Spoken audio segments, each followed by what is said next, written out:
to online classes of STPS Standard 8 Subject Science. Today we shall discuss chapter first, crop production and management, and the topic is agricultural practices. What is agricultural practices?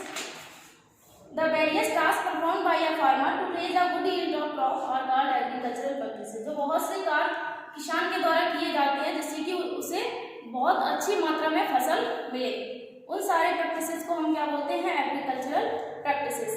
For doing various activities in cultivation of plant और farmer need different types of tool.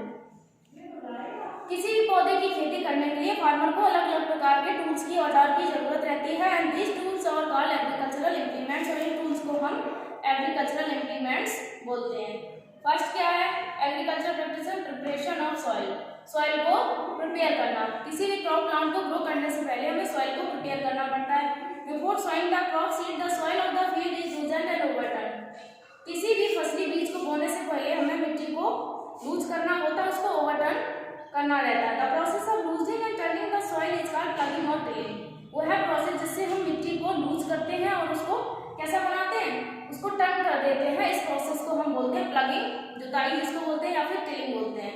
Plugging is done to facilitate ventilation in soil and make it suitable for the growth of microorganisms and other organisms like earthworm which makes the soil fertile by decomposing the remains of plants and animals. Plugging जो है वो इसलिए की जाती है ताकि जो भी मिट्टी है वो कैसी हो जाए? माइक्रो ऑर्गेनिज्म की ग्रोथ को बिल्कुल प्रिपेयर कर दे, और बहुत से और भी जो जीव होते हैं, सूक्ष्म जीव होते हैं, उनकी भी ग्रोथ हो सके, और सॉइल को फर्टाइल भी बना देते हैं by decomposing the plants and animals remains. जो भी एनिमल्स और प्लांट के रिमेन्स रह जाते हैं उनको डिकम्पोज करके सॉइल को फर्टाइल बना देते हैं.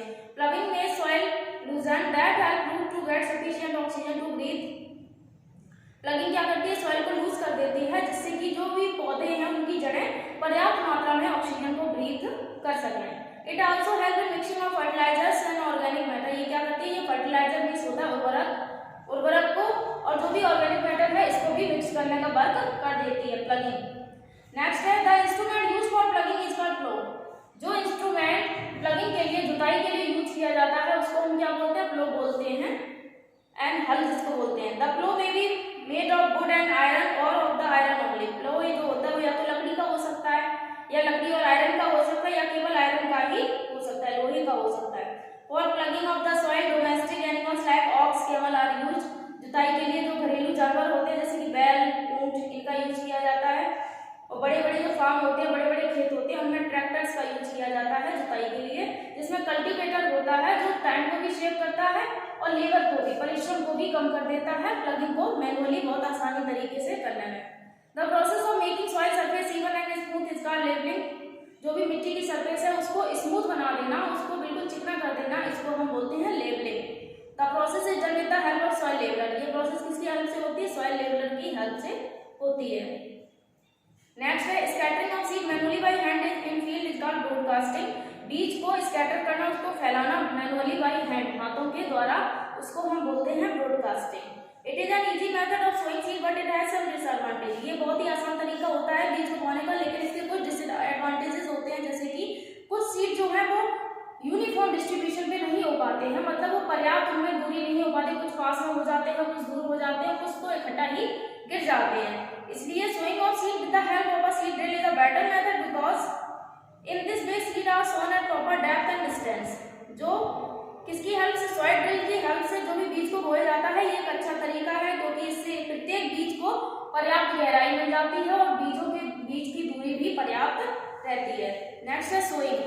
When soil is plugged and labeled, soil seeds are sown in it. जब सॉइल को हम मिट्टी को उसकी जुताई कर देते हैं, उसको लेवल कर देते हैं, देन आफ्टर हम क्या करते हैं? इसमें बीज को बोते हैं. Before sowing seed selection of healthy seed is done by putting seed in water.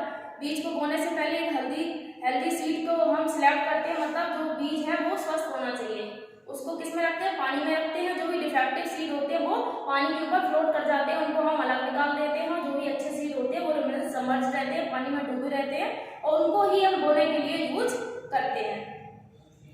The seed should be sown at right depth of in the soil. जो भी बीज होता है उसको पर्याप्त गहराई में मिट्टी में बोना चाहिए. Because if sown at greater depth, अगर ज्यादा गहराई में उसको हम बो रहे हैं तो क्या होगा? उनको पर्याप्त मात्रा में एयर, हवा नहीं मिल पाएगी रेस्पिरेशन के लिए और जर्मिनेशन के लिए, और जो सूट है वो भी मिट्टी से बाहर निकल के नहीं आ पाएगा. दूसरी तरफ अगर हम सीड को बिल्कुल सरफेस या तो पक्षी खा लेंगे या फिर वो कीड़ों के द्वारा खा लिए जाएंगे। इसलिए जो डेप्थ है, गहराई, उसको बिल्कुल प्रॉपर सफिशिएंट होनी चाहिए। There should be proper spacing between the seed, बीजों के बीच में पर्याप्त दूरी भी होनी चाहिए। There is less competition for water, nutrient, sunlight etc. Sowing can be done manually और by using a seed drill. पर्याप्त जगह होनी चाहिए प्रत्येक बीज के लिए, जिससे कि उन्हें पानी के लिए, पोषक तत्वों के लिए और सूर्य के प्रकाश के लिए कंपटीशन नहीं करना पड़े, उन्हें एक दूसरे से कम्पीट ना करना पड़े। जो सोइंग प्रोसेस होती है इसको या तो मैनुअली हाथों से करते हैं या फिर सीड ड्रिल की हेल्प से करते हैं। Sometimes seed are not planted in the field, first they are planted in seed bed called nursery. कभी कभार क्या होता है, सीड को डायरेक्टली फील्ड में प्लांट नहीं किया जाता है, सबसे पहले उनको नर्सरी में प्लांट किया जाता है। When they grow in small plantlets, they are called seedling. जब वो छोटे छोटे प्लांटलेट्स में ग्रो करते हैं तो उनको हम सीडलिंग कहते हैं। The process of transferring healthy seedling from the seed bed nursery to the main field is called transplantation. और जब नर्सरी से जो भी हेल्दी सीड है उसको नर्सरी से हम अपनी फील्ड में लगाते हैं, अपने खेतों में लगाते हैं, तो उसको हम बोलते हैं transplantation. Transplantation is common in the cultivation of paddy and vegetable. जो ट्रांसप्लांटेशन है ये मोस्ट कॉमन होती है तो इसकी खेती में देखिए, धान की जो फसल होती है इसमें ट्रांसप्लांटेशन किया जाता है, पौधारोपण होता है। और दूसरा होता है वेजिटेबल, जितनी भी सब्जियां हम लगाते हैं उनके छोटे छोटे सीडलिंग को अपने खेतों में बोते हैं। उनको हम कहाँ से लेके आते हैं, सीड बेड या फिर नर्सरी से उनको लेके आते हैं। During transplantation, seedling are planted in a well-prepared field at a proper distance in row. Transplantation के दौरान जो भी सीडलिंग होते हैं उनको हम पर्याप्त दूरी में एक रो के अकॉर्डिंग उनको खेतों में लगाते हैं। नेक्स्ट है adding of manure and fertiliser. पहले हमने क्या किया, उसकी प्लगिंग की, प्रिपेयरिंग की सॉइल की, देन आफ्टर उसमें सोइंग की, बीज को बोया, उसके बाद उसमें क्या करें, खाद को या फिर उर्वरक को उसमें डाल रहे हैं बाई एडिंग मैन्योर या फिर फर्टिलाइजर जिसको बोलते हैं। मैन्योर क्या है, like other plants, crop plants obtain their mineral nutrients from soil. दूसरे पौधों की तरह जो फसली पौधे होते हैं वो भी अपने मिनरल न्यूट्रिएंट्स को कहां से प्राप्त करते हैं, फ्रॉम सॉइल, मिट्टी से। Continuous growing of crop in the field causes deficiency of mineral nutrients in the soil. लगातार जब किसी भी खेत में फसलें उगती रहती है तो उसमें जो भी पोषक तत्व होते हैं उस मिट्टी में पोषक तत्वों की कमी हो जाती है। जब पोषक तत्वों की कमी हो जाती है तो उसमें जो अगली फसल है वो प्रॉपर तरीके से ग्रो नहीं कर पाती है, इसलिए हम उसमें क्या करते हैं, मैन्योर को, खाद को उस मिट्टी में ऐड करते हैं। The process of adding manure to the soil is called manuring. और मिट्टी में मैन्योर को ऐड करने की जो प्रोसेस है, खाद को उसमें ऐड करना, इसको हम कहते हैं मैन्योरिंग। मैन्योर है क्या, manure is organic substance made of waste product of animal and plant such as cow dung, urine, plant waste and some organic waste. Manure जो है वो कार्बनिक सब्सटेंस है जो किससे बनी हुई है, वेस्ट प्रोडक्ट से, एनिमल और प्लांट के वेस्ट प्रोडक्ट से मिलकर बनी हुई होती है, जैसे कि काउ डंग, गाय का गोबर, यूरिन, प्लांट वेस्ट या फिर कुछ ऑर्गेनिक वेस्ट से मिलकर मैन्योर प्रिपेयर्ड होती है।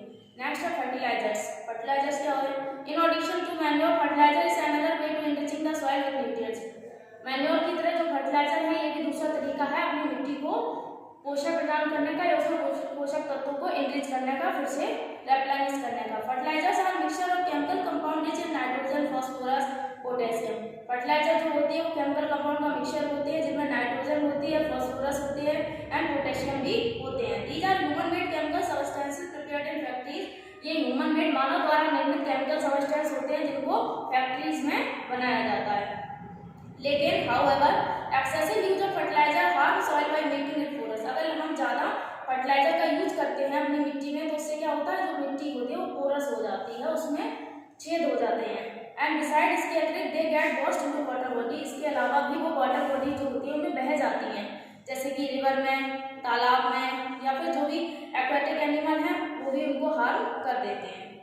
नेक्स्ट क्या है, इरिगेशन। इरिगेशन क्या है, सिंचाई जिसको बोलते हैं। पहले हमने सॉइल को प्रिपेयर किया, उसमें बीज को बोया, उसमें मैन्योर और फर्टिलाइजर को ऐड किया एंड देन आफ्टर इरिगेशन उसमें हम वाटरिंग, पानी देंगे अपने पौधों को। Irrigation, water is necessary for the growth and development of plant. पानी जो होता है बहुत ही आवश्यक होता है प्लांट की ग्रोथ के लिए और उसके डेवलपमेंट के लिए। Plant do not gate sufficient water, अगर पौधों को सही मात्रा में पानी नहीं मिल पाएगा तो क्या होगा, दे श्रेल वो सिकुड़ जाएंगे।